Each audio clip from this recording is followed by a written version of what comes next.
안녕하세요. 조례 팩트체크의 유인경입니다. 우리나라 전체 가구 가운데 주택을 소유하고 있지 않은 가구가 44%가량 된다고 합니다. 주택 보급률이 100%를 넘긴 지 오래전 일인데 여전히 주거 불안에 떨고 있는 사람들이 많다는 얘기죠. 임대료 걱정 없이 마음 편히 살 수 있는 집, 그런 집 어디 없을까요? 서민들의 주거 안정을 돕기 위해 관련된 조례가 만들어졌다고 합니다. 어떤 내용을 담고 있는지 화면으로 같이 보시죠. 전국의 주택 보급률은 100%를 넘어섰지만 집이 없는 사람이 40%를 넘는다. 특히 소득에 비해 턱없이 높기만 한 서울의 주택 가격에 서민들의 주거난은 더욱 심각해지고 있다. 높아지는 집값에 전세가 아닌 월세살이가 증가하고 반지 하나, 옥탑방, 고시원 등 열악한 주거시설을 전전하는 이들이 늘어나고 있는 것이다. 이러한 주거 양극화는 서민들의 삶의 질을 떨어뜨리고 상대적 박탈감을 증가시킨다. 청년층을 포함해 주거난에 힘들어하는 서민들을 위해 집값 걱정 없이 오랜 기간 안심하고 살 수 있는 주택 공급이 절실하다. 무엇보다 1인 가구 증가 등 시대의 변화에 맞춰 다양한 방식의 주택 공급이 이루어져야 한다. 이를 위해 마련된 서울특별시 사회주택 활성화 지원 등에 관한 조례 팩트체크에서 만나보자. 네, 오늘 함께 얘기 나눠주실 두 분이 자리에 계십니다. 안녕하세요. 안녕하세요. 네, 먼저 사회주택에 관한 조례를 만드신 분이시죠. 서울시의회의 김성갑 의원님 나오셨습니다. 안녕하세요. 예, 안녕하세요. 서울시의회 보건복지위원회에서 의정활동을 하고 있으면서 의회 운영위원장을 맡고 있는 김성갑입니다. 예, 반갑습니다. 예.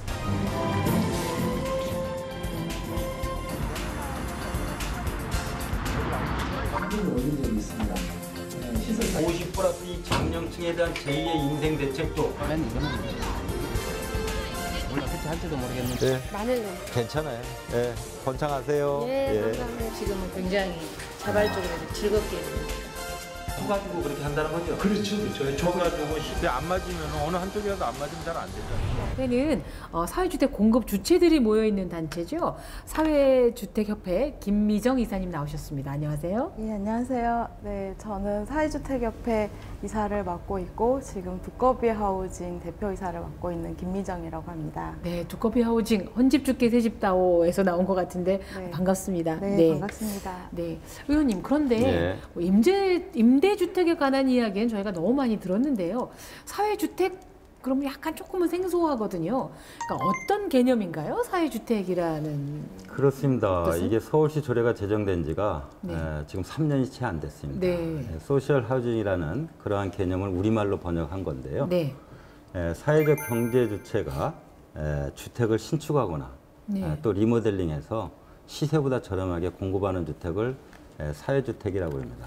네. 그런데 사회적 경제 주체 하면은 조금 생소하죠, 이 용어도. 네, 예. 이게 협동조합, 사회적 기업, 또 비영리단체를 흔히 사회적 경제주체라고 얘기할 수 있겠습니다. 네, 그러니까 임대주택 그럼 대부분 이제 정부 주도로 뭐 그렇습니다. 하는 거였는데 사회주택은 이제 민간이 공급하는 거하고 차이가 나는 건가요? 공급은 민간이 하되 네. 관하고 함께 하기 때문에 네. 민간 협치 모델이라고 얘기할 수가 있겠습니다. 네. 근데 제가 이제 이 주제를 맡고서 공부를 좀 하느라고 막 뒤져봤더니 사회주택에 입주하신 분 아니면 또 그 집에 놀러 갔던 분들이 네. 굉장히 좋다라는 많은 반응을 보이셨거든요. 네. 근데 사회주택 만들기 정말 잘했구나라고 느끼실 때가 있을 것 같은데 지금 이 시대에 사회주택이 필요한 이유, 가장 필요한 이유는 뭐라고 생각하세요? 처음에는 이제 그 물리적인 환경, 쾌적한 주거 환경을 만들고 저렴한 주거비를 실현하는데 뭐 좀 많이 중점을 두고 했었어요. 그런데 지금 한 3년 정도 지나면서 보니까 집이 크고 좋고 이런 것도 중요하지만 실제로는 그 살고 있는 사람들의 관계, 마을 이런 것들이 더 중요하다는 거를 깨닫게 됐고요. 네. 네, 그렇게 서로 사이좋게 배려하면서 살아가는 모습을 볼 때 좀 기분이 좋습니다. 아, 그렇겠어요. 특히 요새 뭐 1인 가구가 늘어나다 보니까 네. 같은 사회주택 사는 사람들끼리 이제 공동체 뭐 삶을 누리는 사례도 많던데 네. 의원님, 근데 예. 이 사회주택을 보다 활성화하기 위해서 이제 조례가 만드셨잖아요, 조례를. 이제 어떤 내용을 규정하고 있습니까? 제가 서두에도 말씀드렸듯이요. 네. 취약계층의 주거 여건을 개선하는데 그 목적이 있습니다. 이제 공급 주체는 사회적 경제 주체가 하고 있습니다. 네. 아까도 말씀드렸듯이 사회적 경제 주체하면은 협동조합, 사회적 기업, 또 비영리 법인. 네. 이제 처음에 조례를 갖다가 이렇게 만들었는데 이렇게 하다 보니까 이게 폭이 좁아요. 그래서 한 1년이 지난 다음에 의회에서 개정안을 냈더라고요. 동료 의원이. 네. 그래서 중소기업도 포함하는 걸로. 네. 단 기업은 어쨌든 영리를 추구하기 때문에 모든 기업이 하는 게 아니라 이제 부동산, 이제 뭐 건설업 이쪽에 하는 분들도 이제 함께 할 수 있는. 네. 이제 이렇게 이제 해놨는데요. 네. 내용을 좀 간단하게 말씀드리면은 네. 서울시장이 5년마다 사회주택 활성화 지원 기본 계획을 수립하게끔 되어 있습니다. 네. 그리고 사회주택 심의위원회 또 사회주택 종합지원센터를 설치함으로 인해 가지고 관련 주체들, 관련 기업들 또 사회주택에 관심을 가지고 있는 시민들에게 여러 가지 정보 제공을 할 수 있도록 이렇게 주요 골자로 되어 있습니다. 네. 그러니까 점점 폭이 넓어질 예정이고요. 그렇습니다. 네. 근데 이제 조례가 시행된 지가 2015년이고 이사님께서는 2014년부터 뭐 사회주택 공급하는데 애써 오셨다 그러는데 업체는 몇 개 업체 정도 되고 네. 뭐 그런 데서 서울시에서 몇 개 정도의 사회적 주택들이 만들어졌나요? 그 지난 6월 자료에 의하면 네. 38개의 집이 만들어졌고요. 네. 지금도 한참 여러 개를 만드는 중입니다. 네. 그리고 이런 일을 하고 싶어서 모여있는 한국사회주택협회 회원사들이 50개 정도가 있습니다. 아, 그렇군요. 네. 그러니까 앞으로 이제 50개 업체에서 더 많이 되면 네. 또 2, 3년 사이에 하게 뭐 얼마나 많이 늘어났겠습니까? 예. 제가 좀 한 가지 좀 첨언해서 좀 네. 말씀드릴게요. 조례가 제정된 지가 지금 이제 한 3년이 채 안 됐습니다. 네. 채 안 됐는데 서울시 그동안의 사회주택 추진 현황을 갖다 제가 살펴보니까요. 약 1260호 정도 계획을 잡았어요. 네. 근데 실적은 한 630호. 이러니까 계획 대비 실적이 한 50% 정도. 그러니까 아직도 많이 활성화 안 됐다는 거죠. 네. 활성화 안 됐다는 거는 그만큼 아직도 사회주택 전반에 여러 가지 좀 문제점을 안고 있다고 이렇게 우리가 판단을 하고 있습니다. 그래서 네. 앞으로 이제 보완책 개선책이 좀 많이 나와야 된다고 이렇게 생각을 합니다. 그래서 고민을 좀 많이 하고 있습니다. 네, 예. 그러면 실제로 사회주택이 시민들의 주거 안정에 어떤 영향을 끼치고 있는지 한번 현장을 찾아가 보도록 하겠습니다. 화면으로 같이 보시죠.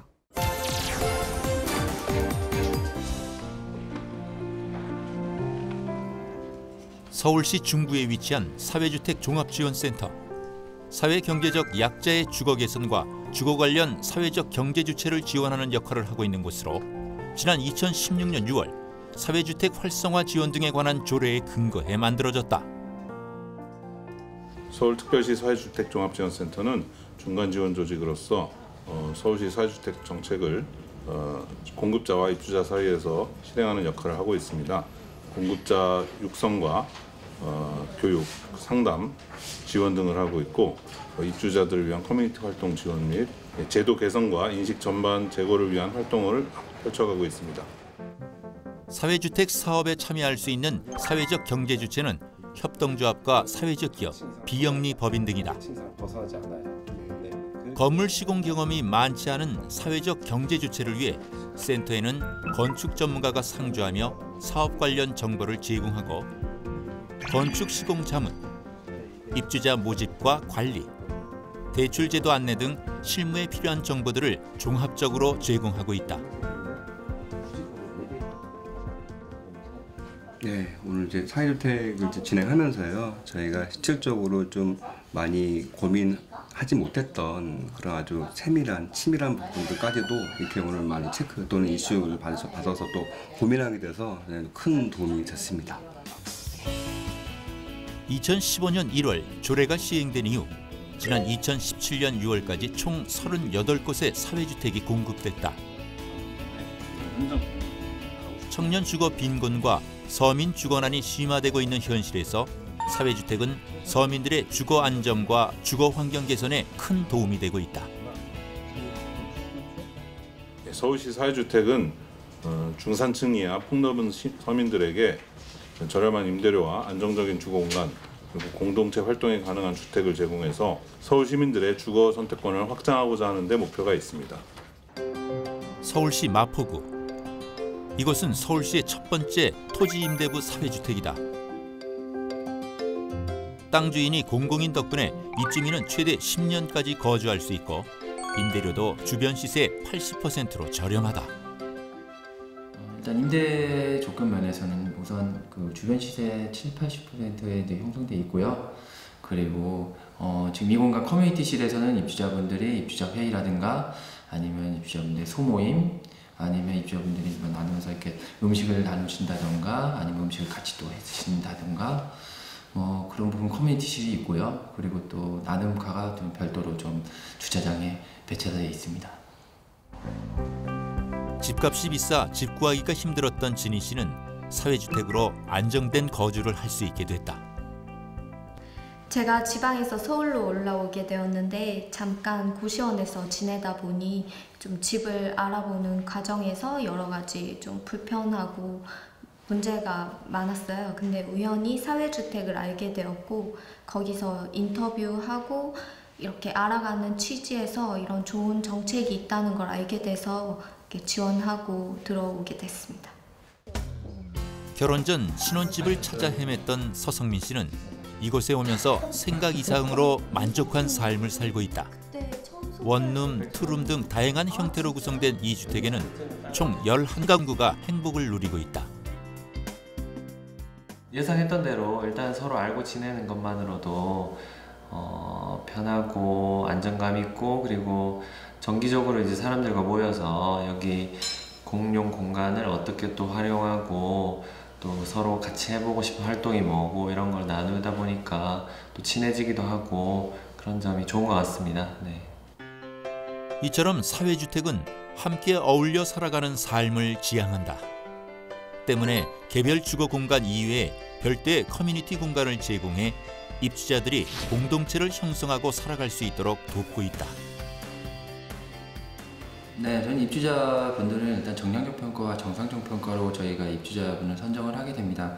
일단 뭐 정량적 평가, 정상적 평가를 떠나서 일단 입주자분들이 입주하시게 돼서 공동체 활동은 어느 정도로 적극성을 가지고 하실 수 있느냐와 그리고 친환경적으로 어느 정도 실현을 할 수 있느냐가 중점적으로 해서 입주자를 선정하게 됩니다. 은평구에 위치한 또 다른 사회주택. 이곳은 오래된 독서실을 리모델링하여 만든 사회주택이다. 총 2층 규모로 14개의 1인실과 2개의 2인실로 구성되어 있으며 무주택 1인 가구나 혹은 도시근로자 월 평균 소득 70% 이하, 만 35세 미만의 청년이 입주할 수 있다. 일단 에너지 효율이 높은 거를 선정을 했고요. 그 다음에 9명이 살다 보니 또 이렇게 좀 용량이 좀 부족함이 없도록 약간 좀 큰 걸로 구비를 하게 되었습니다. 다른 사회주택과 마찬가지로 입주자들이 함께 사용하는 공용 공간이 마련되어 있다. 이것은 특히 태양광 발전기와 비전화 정수기가 설치되어 에너지를 절약하는 데 도움을 주고 있다. 상대방에 대한 상호 존중과 공유를 바탕으로 하는 사회주택. 임대보증금 300만 원과 시세보다 저렴한 임대료를 통해 주거난에 힘겨워하는 서민들을 위해 보다 나은 주거 환경을 제공하고 사회 공동체 회복에 기여하고 있다. 저희들이 가장 신경 쓴 부분들이 여기 이제 에너지 절감을 하기 위해서 단열이라든지 이런 부분에 가장 신경을 많이 썼고요. 그리고 특히 1인 가구다 보니 옆방의 그런 소음의 문제라든지 프라이버시를 좀 존중할 수 있는 그런 소음 차단에 이런 또 신경을 썼고요. 그 다음에 보시다시피 거실이라든지 같이 공유 공간에서 넓게 이렇게 확정을 해서 이렇게 다 같이 모여서 여러 가지 좀 다양한 활동을 할 수 있는 그런 부엌과 이런 거실들을 확보를 했습니다. 네, 사회주택이 굉장히 다양한 계층의 주거 안정에 확실히 도움을 주고 있긴 합니다. 그런데 사회주택 유형도 좀 여러 가지인 것 같아요, 그렇습니다. 의원님. 네. 크게 보면 세 가지를 말씀드릴 수가 있습니다.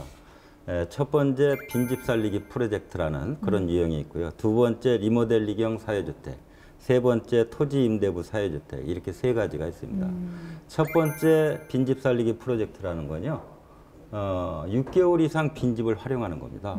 그런데 지방도 아니고 수도 서울에 과연 6개월 이상 방치된 집이 있나 이렇게 생각하시는 시민이 많은데요. 생각보다 그러한 집들이 많습니다. 그래서 그런 집을 활용하는 그러한 유형. 그다음에 두 번째는 이제 리모델링형 사회주택인데요. 이거는 이제 지은 지 한 15년이 지난 노후된 건물을 얘기합니다. 고시원이라든지 그다음에 이제 뭐 숙박업하는 뭐 여관 이런 것들을 이제 리모델링 해가지고 임대하는 형식을 말합니다.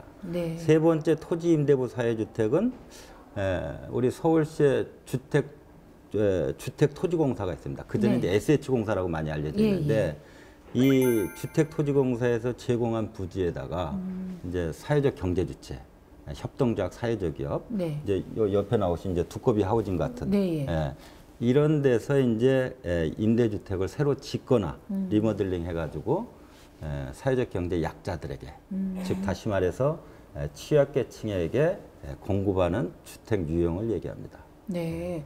근데 이제 입주자 입장에서 볼 때는 뭐 빈집이어도 어쨌든 다시 리모델링도 해주시고 임대료는 싸고 불안에 떨지 않고 오래오래 살 수 있을 것 같고 참 좋지만 공급하시는 입장에서 볼 때는 이게 뭐 다른 데에 비해서는 좀 저렴하게 하고 있다고 하니까 이게 좀 수익 내기는 쉽지 않을 것 같거든요. 어떻습니까?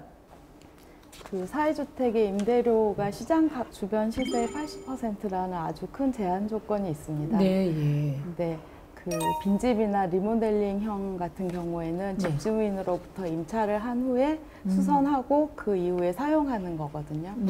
그런데 이제 집주인으로부터 임차할 때는 시장 가격으로 하게 됩니다. 그래서 그 가격 차이를 사회적 경제 주체들이 그걸 운영을 하면서 극복을 해내야 하는데 사실상 저희가 이제 공급하는 주거 서비스 중에는 물리적인 환경을 쾌적하게 유지 관리하는 것과 동시에 커뮤니티 활성화를 위해 지원하는 게 있거든요. 이거는 이제 민간 부분의 임대주택이나 공공임대주택에서조차도 잘 하지 못하는 거예요. 그래서 가격은 낮은데 서비스는 높고 이거를 어떻게 지금 현재로 매우 큰 부담으로 다가와 있습니다. 현재 어떤 지원들을 해주고 있습니까? 지금 이제 좀 전에 우리 두꺼비 하우징 대표께서 말씀하셨듯이요.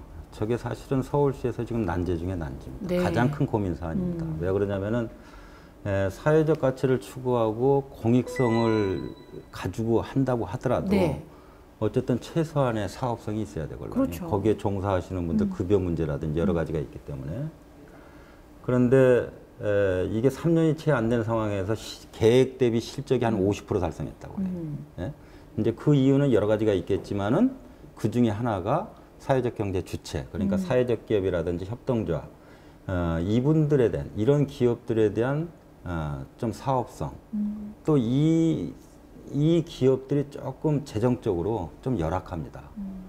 그렇기 때문에 이거를 서울시에서 앞으로 이제 정부까지 확대할 거니까 정부나 지자체에서 이런 사업성을 어떻게 보완할 것인가가 고민 중에 하나인데 지금 현재는 이렇습니다. 현재는 이제 그 인력 지원도 하고 또 기본적으로 우리 저 SH공사에서 SH에서 토지를 갖다가 이제 좀 일부 저렴한 가격으로 이제 임대해주고 이렇습니다.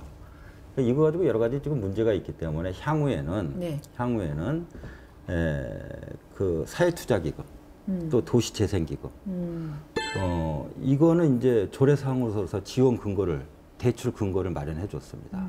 그런데 앞으로는 국토부에서 관장하는 주택도시기금이라고 있어요. 이것도 사회적 경제 주체들이 거기에 관련된 기업들이 활용할 수 있게끔 이렇게 했을 때 좀 더 사회주택을 보급하는 데 있어서 활성화되지 않을까 그런 생각을 갖고 있습니다. 아직은 아닌 거죠, 그러니까. 주택도시기금 활용하는 건 아직 안 돼 있습니다. 네, 예. 그런데 좀 전에 얘기한 사회투자기금이라든지 도시재생기금 이거는 활용할 수 있는 여건을 근거를 조례상으로 마련해 놨습니다. 실제 당사자이신 예. 두꺼비 하우징 대표로서 어떤 게 제일 이건 좀 절실하다, 이거 좀 해주셨으면 좋겠다, 애로사항이라든가 바라시는 지원이 있다면 어떤 거예요? 그러니까 사회주택 공급이 그동안 그렇게 원활하지 않았던 거는 사실상 이제 주택을 만들 때 가장 중요한 게 토지와 기금에 중요하거든요. 근데 토지 공급이 일단 원활하지가 않고 최근에 이제 뭐 여러 가지 이유에 의해서 그 저층주거지나 쓸만한 가용 토지들이 많이 소진된 경향이 있어요. 그리고 토지 가격도 많이 높아졌고 그런데 이제 높아진 토지 가격에 대비해서 서울시가 지원해주는 토지 가격의 최대 한도가 16억입니다. 그래서 이거에 맞는 적절한 토지를 발굴하기가 어렵고 그리고 심지어 이제 이 토지 발굴의 주체가 민간인 거예요. 그래서 민간이 발굴해 오면 이제 그 서울시가 출자를 통해서 하는데 이 시간 차이가 있습니다. 그래서 부동산이라는 거는 시장에 나왔을 때 속도가 되게 중요한데 공공이랑 일하다 보니까 이제 그 속도가 뒷받침되지 못해서 저희가 토지를 많이 놓치는 경우가 발생하고요. 그거보다 훨씬 더 심각한 거는 사실상 서울시가 이제 사회투자기금을 만들어서 이 사업에 쓸 수 있도록 지원은 하고 있으나 그 기금을 쓸 수 있는 기간이 만 5년입니다. 그래서 너무나 짧은 거예요. 저희가 사회주택을 많이 지으려면 사회연대기금이 굉장히 그 사회연대가 많이 필요하고 장기적으로 대출해 주는 게 인내자본이라고 해서 필요한데 외국 같은 경우에는 이런 사회주택을 위해서 30년 이렇게 장기간 대출을 해주고 있거든요. 실질적으로 저희가 이제 어려운 것 중에 가장 큰 이유 중에 하나가 이 대출 기간이 너무 짧고 쓸 수 있는 사회투자 기금의 규모가 너무 적은 거예요. 그래서 초반에 소진됩니다.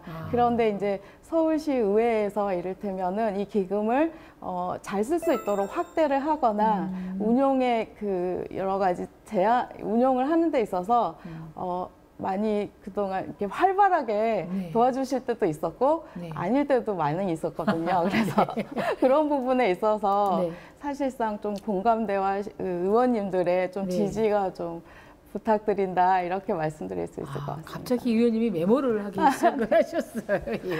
이거 한 가지 말씀드릴게요. 지금 종전에 말씀하신 그 이제 토지인데 이제 SH공사에서 이제 매입해가지고 그걸 이제 사회적 경제 주체 관련 기업들에게 이제 임대를 하는 겁니다. 근데 그게 이제 주택 같은 경우에는 종전에 이제 16억. 이게 16억이 이제 100평 기준 16억이라는 얘기입니다. 이것도 인상시킨 거예요. 당초에는 100평 기준으로 12억, 평당 1,200만 원이라고 보죠. 이게 사실은 서울 시내 토지가로 봤을 때 감정가로 본다고 해도 조금 비현실적인 측면이 있습니다. 그래도 그것도 이제 개선해가지고 이제 16억, 평당 1,600만 원이죠. 이것도 사실은 조금 너무 경직돼 있다. 개인적으로 이렇게 판단하고 있습니다. 그러니까 서울시 외곽 지역에 이제 저기 도봉이나 강북 이런 지역에는 평당 1,600만 원도 어느 정도 있다고 봅니다. 근데 그 외 다른 지역에는 간단치가 않죠. 그래서 이것도 좀 탄력적으로 할 필요가 있다라는 생각은 가지고 있습니다. 이번에는 조례에 대한 평가를 들어보는 시간입니다. 어떤 평가가 나왔을 것 같아요, 의원님? 글쎄요, 지금 평가하기는 좀 시기상조라고 생각합니다. 조례가 제정이 된 지 3년이 채 안 됐고 관련법이 없어요. 이게. 관련법 제정되는 게 가장 시급한 일이라고 봅니다. 왜? 사회주택은 종전에 우리가 많은 얘기를 나눴듯이 많은 의미가 있기 때문에 이게 전국적으로 확산돼야 된다고 봅니다. 비단 서울시에만 적용되는 게 아닌 사업이라고 생각을 해요. 그래서 관련법이 제정되고요. 단 의미 부여를 한다고 그러면은 취약계층의 주거 여건을 개선하기 위해서 사회주택 확성화를 지원할 수 있는 전국 최초로 법적인 근거를 마련했다. 이런 의미를 좀 부여할 수 있고 평가는 좀 지난 다음에 해야 될 것 같습니다. 그런데 평가를 들었답니다. 서울시 사회주택 활성화 지원 등에 관한 조례에 성급하다고는 하셨지만 그래도 전문가들은 어떤 평가를 했는지 화면으로 함께 보시죠.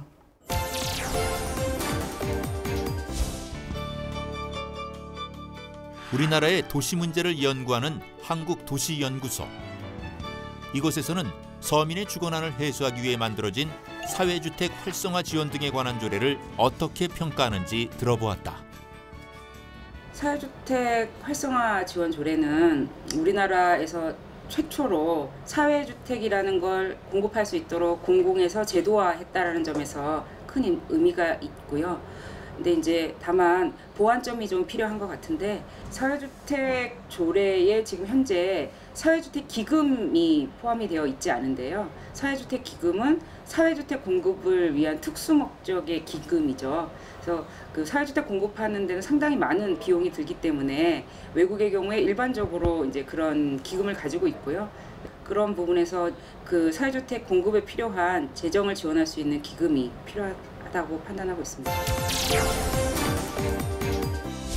네, 의원님께서는 이제 좀 시기상조일 것 같다라고 하셨지만 그래도 네. 전문가들이 꼼꼼히 보셨는데 역시 모두 같이 공감했던 대로 기금이라든가 재정 지원에 관련된 지적을 많이 해주셨어요. 어떠세요? 말씀 들어보시니까. 그렇습니다. 네. 뭐 여러 가지 요인이 있지만은 그 중에서 가장 중요한 요인은 그래도 재정 지원 아닌가 이제 이렇게 생각이 됩니다. 네. 그렇기 때문에 좀 전에 말씀드린 대로 조례 개정을 통해서 사회투자기금이라든지 도시재생기금에서 대출할 수 있는 그런 여건은, 그런 토대는 이제 마련돼 있습니다. 하지만은 좀 더 거시적인 차원에서 활성화되기 위해서는 국토부에서 관장하는 주택도시기금도 활용하게끔 우리 서울시에서도 국토부하고 협의하도록 하겠습니다. 네. 또 하나 좀 희망적인 건요. 네. 지난 9월인가 김현미 국토부 장관께서 네. 이 사회주택 활성화 차원에서 사회적 경제 주체 그 참여형 임대주택 공급을 늘리기 위해서 관련 부처하고 조속히 좀 협의를 해가지고 그런 좀 효율적인 방안을 마련하도록 하겠다라는 거는 좀 상당한 의미가 있고 앞으로 좀 기대되는 바입니다. 네, 알겠습니다. 이사님께서 이제 마지막 질문 하나 드릴 텐데, 사회공급 이제 공급 주체에서 많은 어려움이 있으시겠지만 뭐 아직 모법은 없다 하더라도 일단 조례가 또 만들어지기도 했으니까 의원님이라든가 서울시의회에 꼭 이것만은 당부드리고 싶다 뭐 이런 얘기가 있으시면 해주시죠. 이 자리를 빌어서. 의지가 있고 열정이 있을 때 사회적으로 지원을 좀 더 해줬으면 좋겠다. 특히 공공이 우리에게 지원을 해준다면 저희와 공공에 필요한 또는 서울 시민들의 주거 안정에 필요한 것들을 좀 더 잘해 나갈 수 있지 않을까. 서울시를 비롯해서 의원님들께서도 많은 관심을 가져주시고 좀 더 많은 지원을 해주시면 어떨까 이렇게 제안드립니다. 네, 맞아. 의원님께서는 정말 이렇게 뜻깊은 의미 있는 조례를 만드셨는데 앞으로 사회주택 활성화를 위해서도 계속 부단한 노력을 하실 거라고 이제 기대를 합니다만 앞으로 어떤 내용에 또 어떤 노력을 하실 것인지 좀 말씀해 주세요. 끝으로 어쨌든 그런 그 주택을 갖다가 활성화시키기 위해서는 서울시 또 우리 관련 기업들 또 우리 서울시의회 함께 지속적으로 좀 고민하면서 지혜를 모으도록 하겠습니다. 네, 굉장히 의미 있는 일인데 또 두 분이 보여주신 의지와 열정이 많은 기대를 갖게 합니다. 앞으로도 많은 활동 부탁드리고요. 오늘 나와주셔서 감사드립니다. 고맙습니다. 네, 고맙습니다. 네. 이제 집은 투자의 수단이 아니라 주거의 수단이 돼야 됩니다. 내 집 없는 사람이 절반이 넘는 현실에서 사회주택 활성화 지원 등에 관련된 조례가 사회주택 공급을 늘리고 또 시민들의 주거 안정에도 큰 도움이 되기를 기대해 봅니다. 오늘 조례 팩트 체크는 여기서 마치겠습니다. 시청해 주셔서 고맙습니다. 감사합니다.